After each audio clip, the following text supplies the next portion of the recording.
jadinya merasa biasa saja gitu, karena nggak terlalu berpengaruh terhadap kehidupan kita gitu. Akhirnya merasa cuek gitu.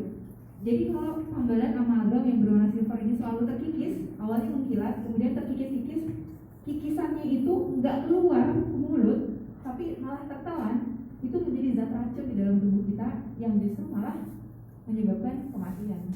Sama seperti kalau teman-teman nanti baca, buka aja internet kasus Munir kayak gimana, itu mati karena racunan merkuri. Kalau dia bukan mati karena tambalannya atau bagaimana, tapi memang zat merkurinya itu ditaruh di Allah malam itu. Nanti kita bahas kajian LPMI di ya. Kemudian hal yang menjadi sangat penting berikutnya setelah tadi yang penting-penting yang lainnya, ternyata ketika ada gigi yang lepas karena terjadi benturan atau kecelakaan, kemudian teman-teman bisa menjadi penolong atau bahkan menjadi korban. Ini contoh terjadi sebuah kecelakaan yang dahsyat, pasti yang pertama kali lepas adalah gigi depan. Kalau gigi depan itu lepas dan kemudian semuanya sampai akar seperti ini kalau saya bayangkan, ini gigi di bagian atas yang kelihatan di atas gusi yang saya tunjuk ini dari sini ke sini yang saya pegang sama tangan kanan ini ya. Yang nampak dari gusi ke atas adalah ini. Sedangkan yang tidak nampak dari gusi ke bawah, ini kita semuanya nggak nampak, hanya bisa nampak oleh ronsen, adalah dari sini ke sini. Dari sini ke sini. Semua syaraf itu ada di dalam akar ini yang kita nggak bisa kelihatan. Oke. Kemudian ketika kita terjadi benturan dan ternyata banyak yang lepas, jangan sampai kita sebagai teman korban atau orang yang kita nggak kenal tiba-tiba kita melihat ada banyak kecelakaan di sana, kemudian melihat banyak gigi yang jatuh dan semuanya itu pada panik dengan korban itu, maka teman-teman ingat, oh iya dulu pernah kita ada seminar tentang bagaimana emergensi di dalam kegawat daruratan gigi. Jadi begitu lepas, teman-teman langsung ambil giginya, dan ambilnya itu nggak boleh akarnya yang dipegang, ya. Tapi yang dipegang adalah bagian mahkota giginya. Karena apa? Karena di sini masih banyak berlumuran darah dan daging-daging. Walaupun di sini juga darah, tapi di sini tetap kita yang pegang ini. Begitu korbannya nggak sadar, maka kita langsung ngumpulin, taruh di sebuah wadah, direndam sama air NaCl atau air infus atau cairan yang bisa kita buat sendiri, cairan infus, tapi ini sebetulnya nggak terlalu disarankan. Jadi air segelas belimbing dikasih sepucuk sendok teh garam, masukin, taruh di situ, taruh di dalam sebuah wadah. Biarin ada darah sama daging-dagingnya nempel di sini nggak apa-apa. Masukin ke situ, kemudian dibawa pasien dan giginya 1 kali 24 jam, maka gigi masih bisa masuk ke dalam soket gigi atau masuk ke dalam tulang yang lepas tadi. Kalau tidak, pasien ketika pasien sadar, maka kita nggak usah taruh di wadah, suruh aja ini gigi kamu masih bisa diselamatin, tolong segera, daripada nanti kamu menyesal.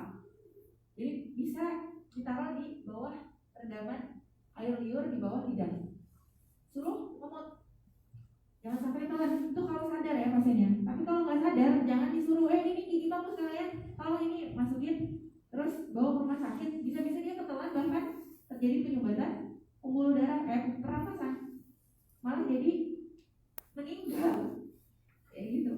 Jadi bahaya walaupun hanya kecil seperti ini.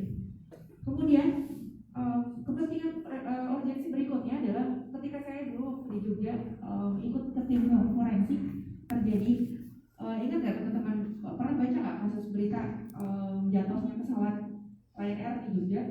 Isinya ada beberapa orang luar negeri, salah satunya orang Rusia, dan semuanya kan meninggal, semuanya terbakar hangus.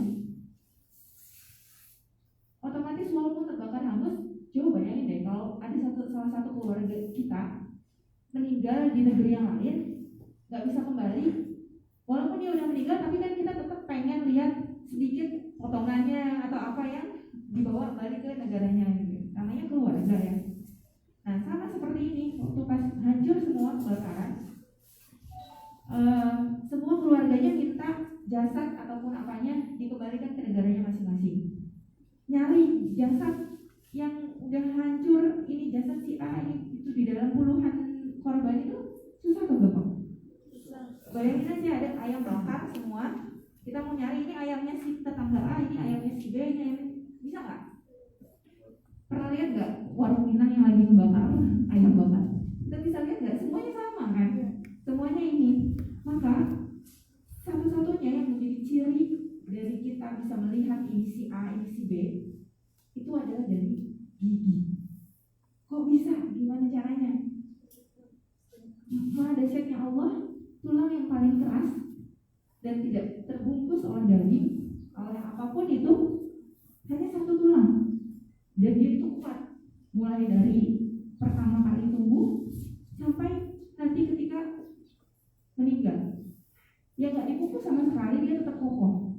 Tulang apa itu? Tulang gigi. Satu-satunya coba bayangin, cari mana tulang yang nggak diselamutin sama daging. Tangan ada kulit, terus bahu ada kulit walaupun besar, lutut walaupun besar tetap ada kulitnya, ada ototnya, semuanya dibalik. Tapi kalau gigi dia paling nampak sendiri tulangnya, paling terpapar setiap harinya dengan makanan yang kita nggak tahu bagaimana kualitas nutrisinya, bagaimana cara pemasakannya, terpapar yang manis, yang asin, yang asam, terpapar terus tiap hari. Gak cuma tiap hari, satu hari sekali, bahkan sehari sampai berkali-kali makan ya, terus dimakan, makan asam, makan rujak, makan es krim, semua dihantam terus. Tapi tulang tetap eksis, tetap kokoh di dalam gigi. Nah, jadi waktu pas semua korban kecelakaan terbakar semuanya, maka yang kita cari adalah gigi. Sayangnya banyak korban orang Indonesia tidak bisa terdeteksi karena mereka, jadi kalau di luar negeri itu mulai dari SD, SMP, SMA, bahkan wanita yang mau hamil itu semuanya punya record catatan gigi dan tubuhnya. Jadi semuanya tahu, oh ini giginya pernah dicabut, pernah ditambal, jadi semuanya udah ada rekam mediknya secara online. Begitu ada orang yang meninggal, kemudian kita cocokkan sama rekam medik dari luar negeri itu, oh ini ternyata ada yang bolong, ada yang pernah ditambal amalgam, ada yang pernah patah segala macam. Oh ini kecenderungan adalah si korban bernama A. Karena gigi semuanya ada recordnya, ada rekam medik dari dokter gigi luar negeri itu, oh ternyata di sini begini. Sayangnya di Indonesia banyak pasien yang nggak pernah punya catatan record gigi, sehingga kita kesulitan untuk ini siapa ya, pasien siapa ya. Dan akhirnya banyak orang Indonesia yang karena memang pemerintah kita juga tidak ada fasilitas untuk setiap orang itu direkam giginya kayak gitu. Jadi akhirnya ya karena gigi lah yang kecil ini kita bisa mendeteksi bahwa oh ini adalah jenazah si fulan, ini adalah si fulan. Akhirnya mereka bisa bertemu kembali walaupun dengan keadaan tidak sempurna seperti itu. Nah, balik lagi ke kita karena kemarin saya sudah bahas sangat lumayan lengkap, jadi saya akan membahas lebih banyak, nanti kita diskusi saja ya, seperti nanti kalaupun misalnya ada yang mau tanya langsung interupsi boleh ya, jadi nggak terpaku harus mengurusin tanya jawab.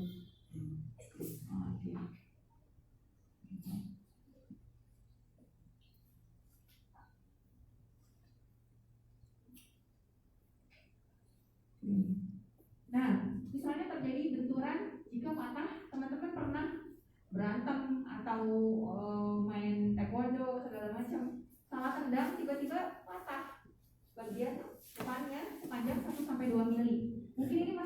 belum kenapa-napa ya. Yang patahnya seperti ini masih belum, paling ngilu-ngilu sedikit habis itu hilang. Kadang orang itu kalau belum begitu sakitnya luar biasa belum melakukan perawatan atau berobat gitu ya. Begitu udah sakit luar biasa, perawatannya susah, baru datang gitu.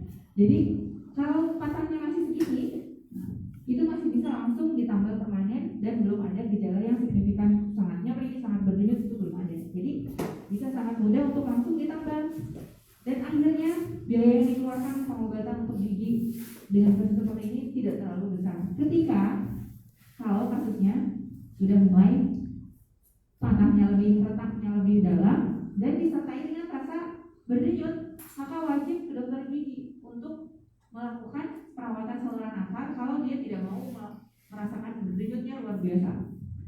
Kalau seperti ini nggak bisa langsung ditambal permanen, harus langsung melakukan perawatan. Ya ada lagi datang seperti ini, tiba-tiba datang karena terbentur tabrakan motor, tapi pasiennya masih sadar, maka bisa langsung ke dokter gigi untuk dilakukan perawatan seperti ini. Nah kalau yang seperti ini patahannya nggak bisa ditempel lagi. Jadi misalnya, oh kata dokter Ali kalau patah bisa dibawa, ambil bawa aja ke dokter gigi terus ditambal lagi, nggak bisa karena ini patahnya seperti ini. Nah kalau dia hanya patah di bagian mahkota gigi, maka dia nggak hanya bisa dilakukan perawatan akar dulu, baru dilakukan penambalan permanen, atau justru malah dia harus dikasih fondasi agar kuat. Jadi yang seperti ini hati-hati kalau dibiarkan, bisa jendol, bisa bengkak bibirnya, bahkan sampai hidung, bahkan sampai mata. Kayak gitu. Kalau terjadi benturan yang sangat hebat, bahkan patah. Ini pun berlaku untuk anak kecil. Untuk anak kecil, untuk kasus ingat ya, untuk kasus yang patahnya di atas gusi, nggak bisa bawa patahan gigi itu datang ke dokter gigi minta di tempel, nggak bisa.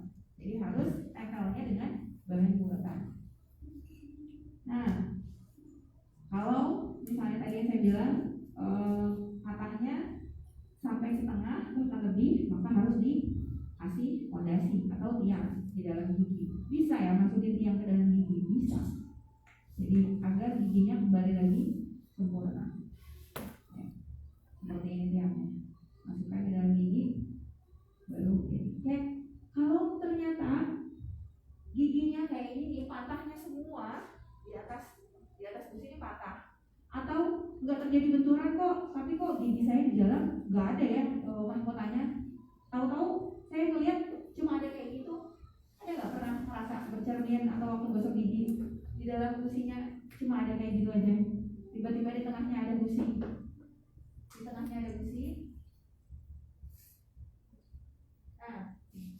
di tengahnya ada gusi, tapi kok di sininya masih ada kayak tulang-tulang kecil serpihan, maka itu sudah dipastikan itu adalah akar gigi yang masih berada di dalam, masih panjang sepanjang ini, dan harus dilakukan perawatan akar terlebih dahulu, baru dikasih pasang. Itu pilihan pertama. Boleh nggak kalau dicabut? Boleh aja, cuma nanti ompong, dan sebulan maksimal setelah pencabutan, nggak boleh dibiarkan begitu aja, karena gigi juga butuh teman. Kalau nggak ada penyangganya, maka gigi sebelahnya jadi bengkok, bergeser, miring, atau ngerasa kok tiba-tiba waktu ngaca gigi saya menjadi jarang-jarang ya, ada celah-celahnya. Boleh jadi karena ada gigi yang dicabut atau lepas, patah, kemudian nggak dikasih gigi palsu penyangga, maka akhirnya giginya jadi jarang-jarang. Jadi efek dari pandemi ya, dia jadi langsung bergeser. Oke. Nah, kasus yang tadi saya bilang, kalau dia lepas semuanya, maka apa yang harus dilakukan? Nah, ini lepas semuanya sampai akar nih. Dan ini kasus ini terjadi beberapa hari yang lalu. Ini ada ya, saya betul. Mahasiswa Unilak yang datang. Ada kecelakaan kemarin, kemudian lepas, tapi sayangnya datang giginya udah bersih seperti ini. Aduh, mohon maaf kalau udah bersih begini nggak bisa dimasukin, karena dia butuh ada jaringan yang masih segar di sini agar bisa menyatu kembali ke dalam. Kalau udah seperti ini, untuk mengembalikannya menjadi gigi lagi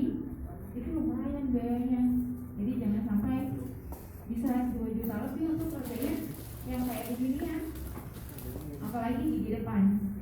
Walaupun pakai masker, apalagi yang perempuan tak selalu ya kalau gigi depannya nggak ada. Ya. Kemudian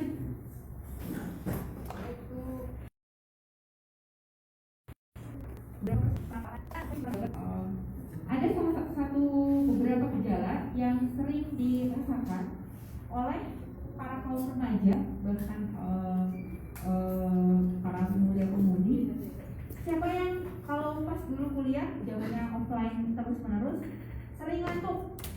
Satu, udah sering ngantuk, sering capek, baru sedikit udah capek, baru kuliah baru satu kuliah 1 jam udah capek banget, padahal banyak banget itu nasi sama ayam bakar sampai nambah lagi gitu ya, padahal udah ini tapi kok tetap aja aduh ngantuk kayak gitu.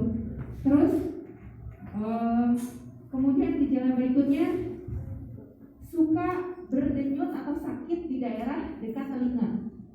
Kadang kalau makan suka bunyi klik klik klik, atau dia suka tiba-tiba demam, bahkan sering setiap bulan atau 2 bulan sekali sering demam, dan kalau menggigit di daerah itu nyeri. Nah, hati-hati bahwa itu adalah seperti kasus seperti ini. Dan itu sering terjadi umumnya 17 tahun ke atas. Itu ciri dari tumbuhnya gigi geraham nomor 3 yang miring. Nah, seperti ini.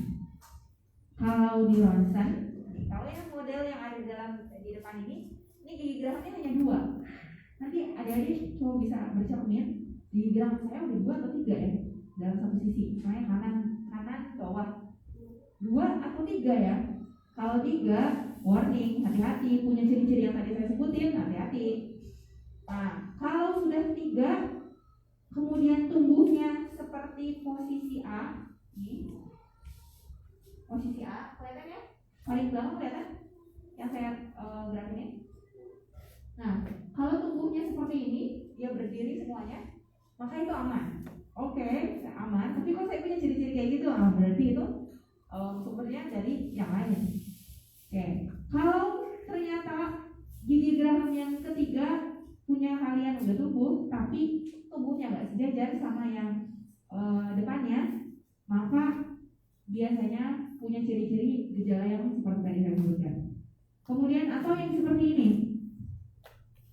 semuanya nampak, tapi semuanya posisinya berdiri seperti ini. Biasanya gejala yang tadi nggak terlalu signifikan.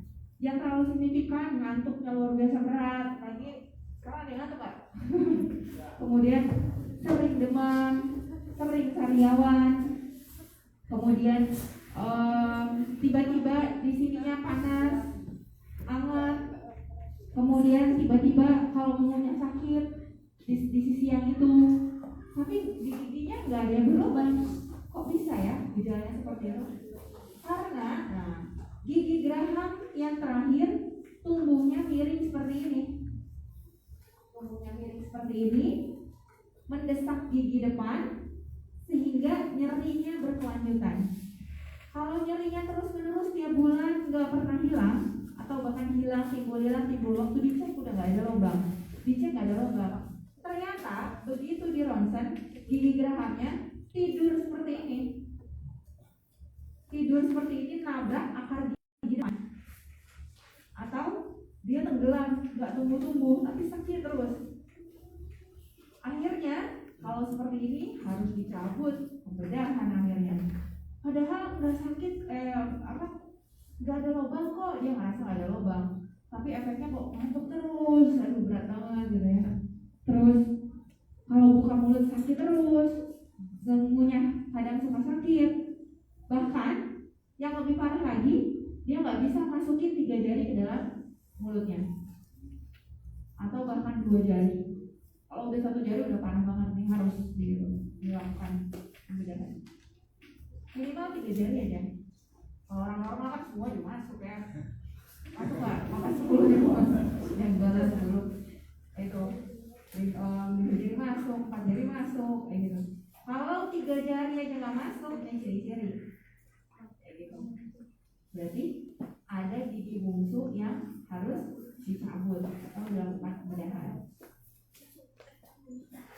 Kemudian kasus apa lagi sih yang biasanya dialami oleh para pemuda mahasiswa mahasiswi? Nah, seperti ini, gusinya akan tumbuh. Gusinya di belakang, bagian belakang, nanti teman-teman cek sendiri atau nanti kita cek sama kakak-kakak perawat di belakang. Kalau ada gusi yang longgar kayak lembaran gitu ya, harusnya kan gusi itu semuanya mencekat ya, tapi kok ini tiba-tiba ada gusi longgar seperti ini, kita congkel sama sikat gigi, keluar darah tiba-tiba, maka itu sudah dipastikan itu akan menimbulkan, kalau banyak makanan di bawah gusi yang berlebih itu, gusi yang longgar, itu suatu saat gusinya akan radang dan sakit dan bisa bikin keluar darah terus-menerus. Maka solusinya gusinya harus dipotong atau giginya harus dicabut, kayak gitu. Jadi dirapikan kembali. Yang paling sering masalah gigi yang berikutnya yang bisa bikin menimbulkan kasus yang luar biasa. Gara-gara lubang 1, 2, 3, biasanya umumnya pada gigi geraham belakang. Dibiarkan, ditambah cara penjagaan atau pemeliharaan yang tidak baik, kemudian kebiasaannya juga tidak baik, suka merokok.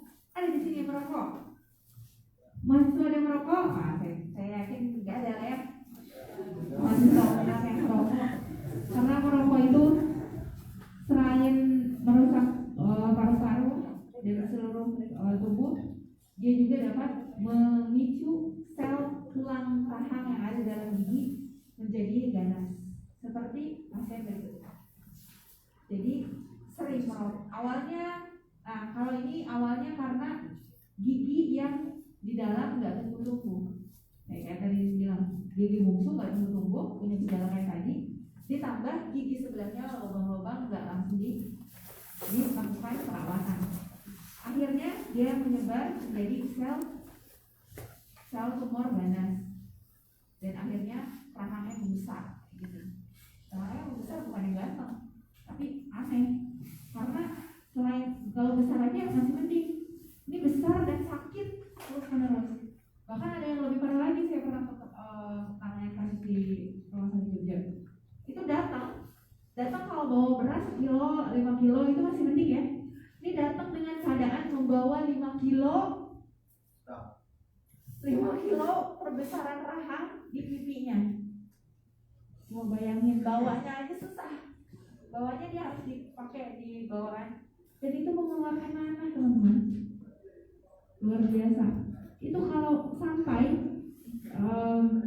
misalnya teman-teman lagi melakukan bakti sosial atau apa, melihat ada sebuah rumah yang punya rahangnya besar, kemudian keras, nggak bisa buka mulut, itu bahaya. Bisa menyumbat saluran nafas karena nanahnya itu semuanya membesar sampai ke saluran pernafasan. Dan itu bisa sembuh kalau segera langsung ditangani, datang ke dokter, terutama dokter gigi. Nanti kita akan sedot pakai alat nanahnya dan diberikan obat, bahkan dilakukan pembedahan kalau udah sampai pembesaran tulang seperti ini. Jadi luar biasa ini. Kemudian penyakit lain yang paling sering pemuda mahasiswa yaitu gigi berlubang. Gigi berlubang yang awalnya hitam-hitam aja, nggak bikin sakit, bisa langsung tambal permanen. Tapi kalau udah sampai dalam seperti ini, bisa selain rasa nyeri yang timbul, berdenyut yang timbul, demam terus-menerus, yang timbul selain itu adalah bau mulut. Satu gigi yang lubang, bau mulutnya itu tuh udah bisa terasa. Apalagi 2 lubang. Ada loh yang 1 meter aja terasa. Itu udah pasti lebih dari 2, bahkan karang giginya banyak. Kayak gitu. Jadi gigi berlubang, karang gigi itu bisa mempengaruhi kualitas hidup seseorang. Kok bisa? Iya. Karena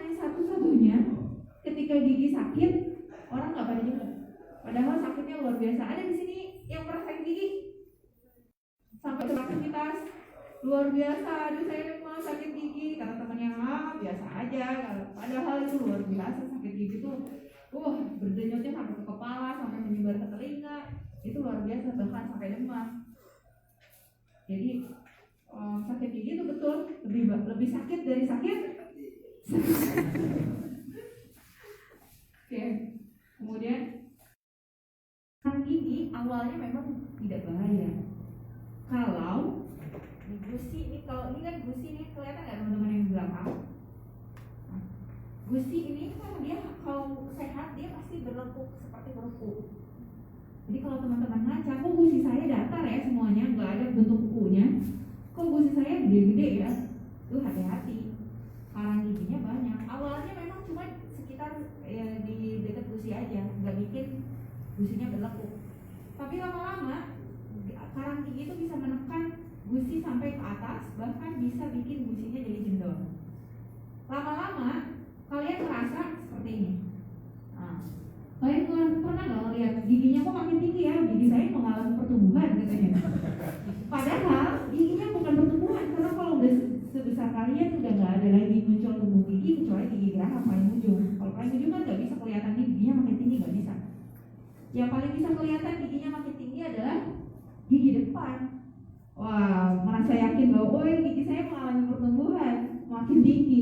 Padahal giginya makin gusinya makin lama makin rendah. Ini makin lama makin menampak kelihatan akarnya. Makin lama begini, makin lama dada babai, semuanya goyang. Dan kalau udah kayak gitu, datang ke dokter gigi, goyangnya nggak terlalu signifikan, sekitar kalau disentuh sama pinset atau sama jari, goyang masih bisa balik lagi, itu masih bisa dilakukan perawatan. Nanti kita kokohkan lagi, masih bisa pakai alat kayak gitu. Tapi kalau giginya kita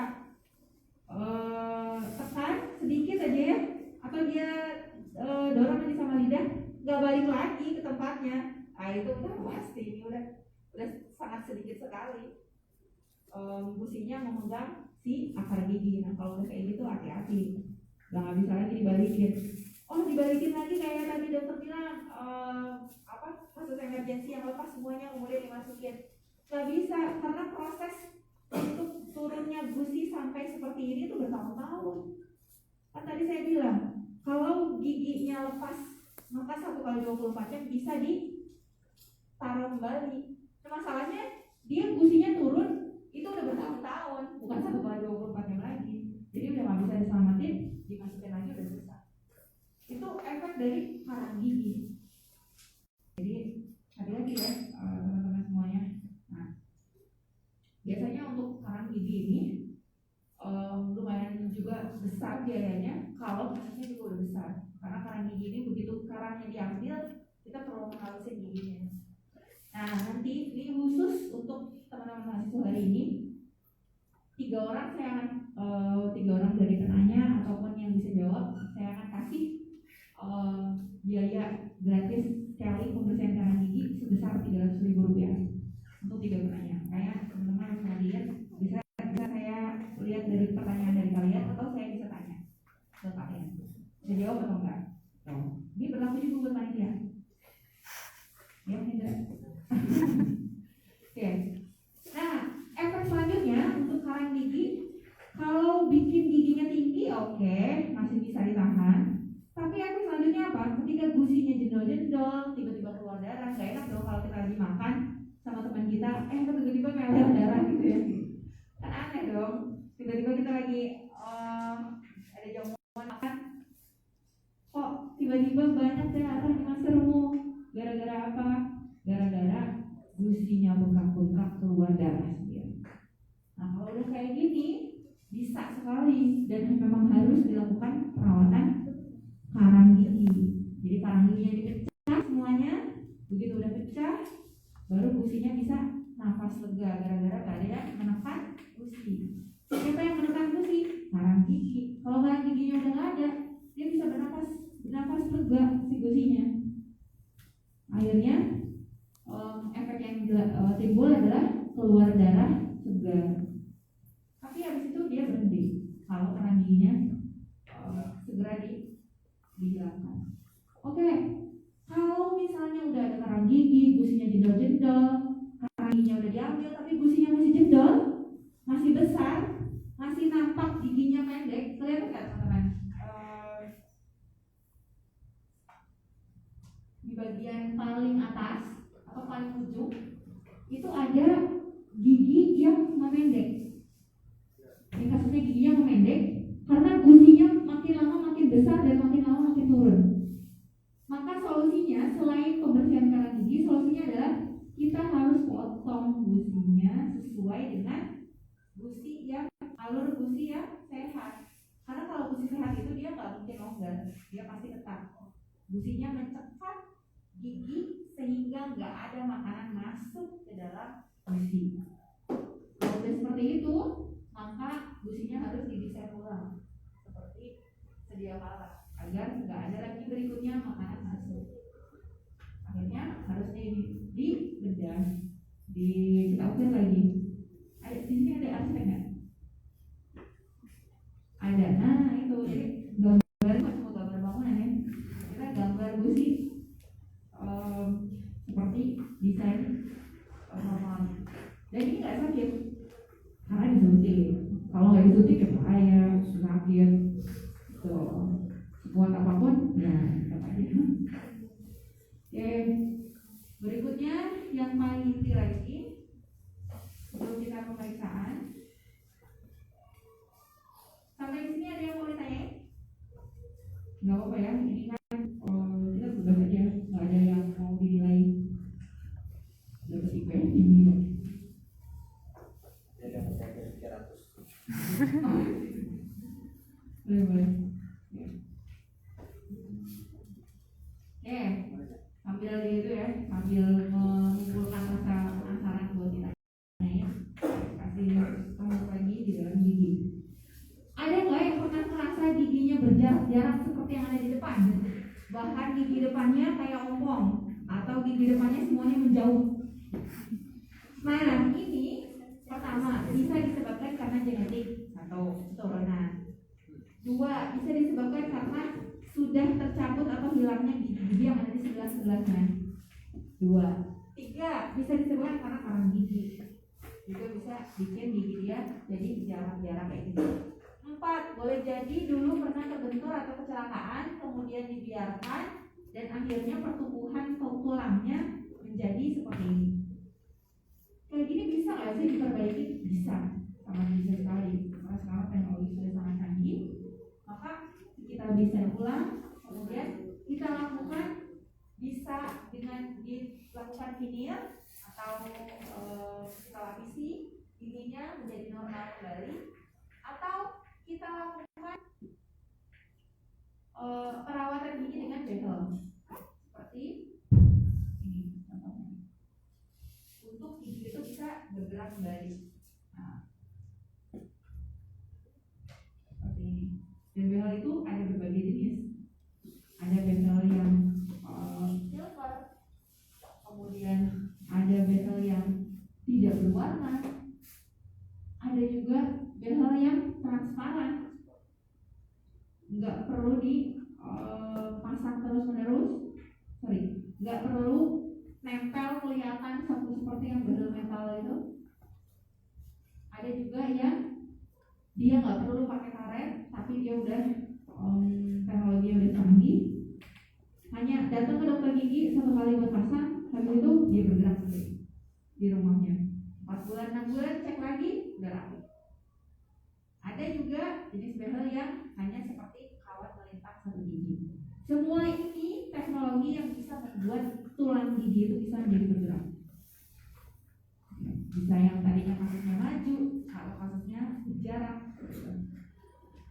Contoh seperti ini. Langsung aja ke kasus pasien. Nah, ada yang sering melakukan kebiasaan menopang dagu. Nah, ada yang menopang dagu satu sisi terus menerus, tidak cuma sekali aja pas seminar ini ya. Tapi sebelumnya yang paling urgent itu adalah usia-usia pertumbuhan gigi dan rahang.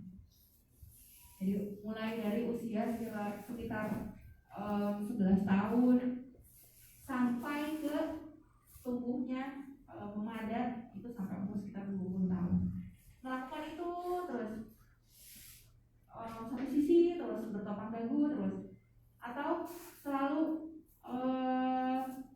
gigit pensil terus, gigit bolpen terus, atau suka sering mengunyah tulang ayam satu sisi terus. Kadang-kadang enak tulang ayam di dalamnya disungsungnya terus aja. Satu sisi ya sebelah kiri aja dipakai makan, karena sebelah kanannya lubang giginya nggak bisa dipakai makan, sakit. Jadi satu sisi aja terus. Ternyata itu bisa berefek teman-teman, bisa berefek tulang rahang menjadi tidak simetris. Kalau tulang rahang menjadi tidak simetris, kalau kita lihat dia nggak lengkungnya nggak simetris, salah satunya ada yang besar dan salah satunya ada yang kecil. Jadi bukan karena tumor yang tadi, tapi karena asimetris dari tulang rahang karena kebiasaan. Maka itu bisa dilakukan perawatan seperti yang tadi. Dan ini ada alat yang khusus, tapi itu lama. Karena masalahnya dilakukan treatment yang lama, maka jangan sampai munculkan kebiasaan seperti itu sehingga jadi masalah ke depan. Kemudian ada juga yang seperti ini. Kemudian ada kasusnya, nah kalau kita bisa lihat di sini, gigi bawahnya tidak nampak, gigi atasnya semuanya ke depan, bawahnya ke depan semuanya. Akhirnya kalau tidur atau kalau dia berbicara nggak bisa mingkem mulutnya. Kalau lagi ngelamun nggak bisa mingkem, atau waktu pas tidur dia sukanya ngorok atau mendengkur, atau kalau bangun tidur dia merasa mulutnya kering semuanya. Boleh jadi karena memang ini terbukti kasusnya. Ada pasien yang dulu sakit asma, bangun tidur suka kering padahal udah minum air banyak banget. Kemudian sering sariawan, kalau tidur mendengkur, sudah dilakukan penyakit dalam, sudah ada semuanya sudah dilakukan, tetap masih aja gejala itu timbul.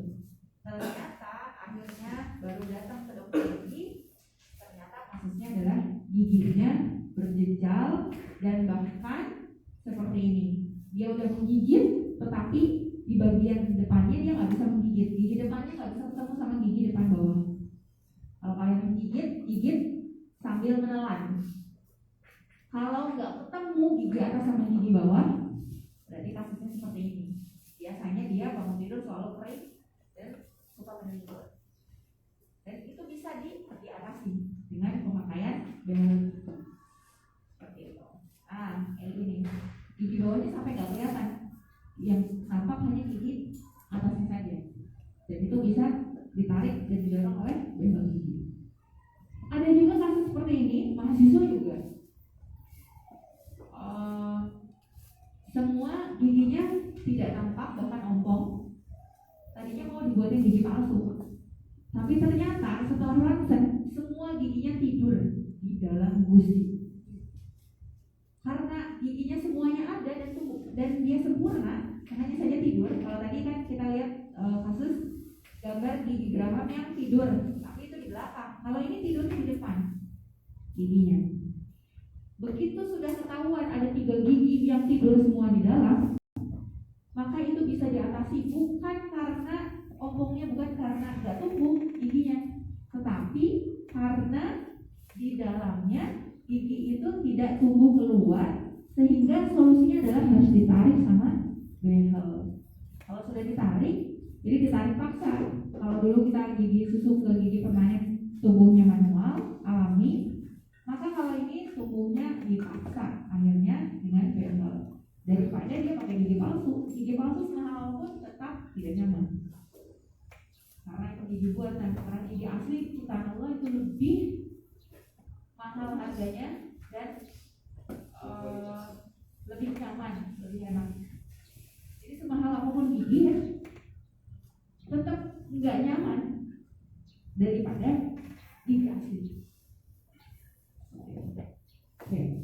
Ada lagi yang kasusnya sering merokok, waktu kecil sering minum antibiotik, belum apa-apa sama dia sakit, antibiotik, lemes dikit kasih lagi suplemen yang berwarna itu, belum apa-apa sih, atau waktu pas punya mengandung hamil, banyak konsumsi yang tidak baik, atau dia udah besar sering konsumsi kopi atau teh, dan itu nggak cuma sekali 2 kali tapi terus menerus ya. Bahkan kalau sekarang Minang ini lebih banyak sirih ya, sirih itu terus di Minang ya, Minang itu dimasukin ke dalam mulut, akhirnya berubah giginya semuanya seperti ini. Dan itu bisa dilakukan perubahan, bisa di luarnya saja atau bisa sampai dalam. Kalau sampai dalam kita bisa lakukan bleaching namanya atau whitening. Tapi kalau betul-betul sangat dalam sampai betul-betul satu gigi ini sampai tembus ke sini warnanya, maka nggak bisa kalau cuma bleaching atau whitening saja nggak bisa. Maka harus dilakukan veneer atau lapisan dengan crown. Jadi giginya semuanya dihelmin, helm gigi warnanya putih. Jadi misalnya, nggak bikin saya sakit, kata pasien itu, nggak bikin saya sakit. Tapi memang nggak sedikit sakit, tapi kecenderungan untuk gigi yang sudah berubah warna ini menjadi keropos. Kalau sudah keropos, ada tuh ya pasien belum punya anak, ini wanita belum punya anak, giginya udah kayak gini, apalagi kalau udah punya anak, hati-hati. Jadi memang berpengaruh ya ketika hamil, betul sangat berpengaruh karena semua tulang, zat makanan semua berbagi sama janin. Jadi kalau belum punya anak aja udah banyak gigi lubang, nanti siap-siap kalau udah pas hamil atau pas udah punya anak, giginya lama-lama keropos. Baru punya anak 2 udah ompong, lucu. Dan sebetulnya gigi ompong itu nggak diklaim pada kaum tua saja, kaum muda juga berpotensi untuk menjadi ompong. Mungkin gitu ya, nanti lebih jauhnya saya bahas kalau ada tanya jawab. Oke, sekian dari saya. Nanti kita langsung diskusi tanya jawab. Saya balik ke Linda.